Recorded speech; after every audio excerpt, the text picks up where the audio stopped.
لەڕێگەی ئەم وێبسایتەوە ئەو فایلە دەنگەی هاتە کە زمانی کوردی سۆرانیە ئەتوانی بکەی بە تێکست واتە نووسین.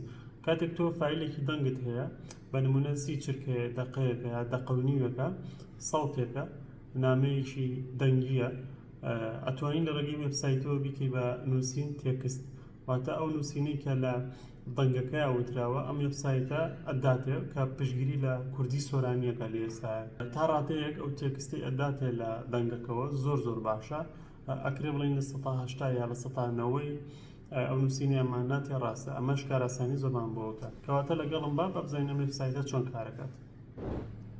بەڕێزان بۆ ئەنجامدانی ئەو کارە دەچینە سەر وێبسایتی 11labs.io بەم ئەدرەسە 11labs.io.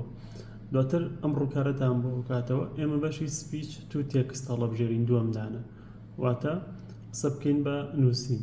ئەمە ڕووکارەکێتی ئەو فایلە دەنگی کە هەمانە پێویستە ئەپلۆدیکەین بەم جۆرە ئەپلۆد فایل.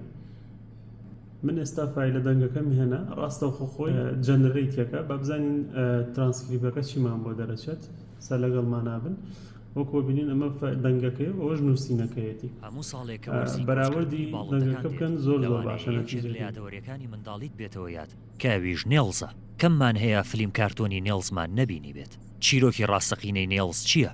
نووسەر و بەرامێنەری فلیم کارتۆنەکە چێن؟ چیرۆکی ئەم فلیم کارتۆنە لە کتێبێکی بەناوبانگی سویدیەوە وەرگیراوە وەکو جۆتان لێبووە بینیتان کە ئەو نووسینی ئەماناتی کە لە دەنگەکەەوە وەریگرتووە نەتیجەکەی زۆر باشە ئەکرێت بە بەڕێژێ لە 180 تا 90 ڕاست بێت کۆمەڵێک هەڵی تایپی هەیە کە تۆ لە 100 بتگەێنێت 185 یا 190 کەواتە کاراسانێکی زۆر باشت بۆکە کاتێکی خۆش.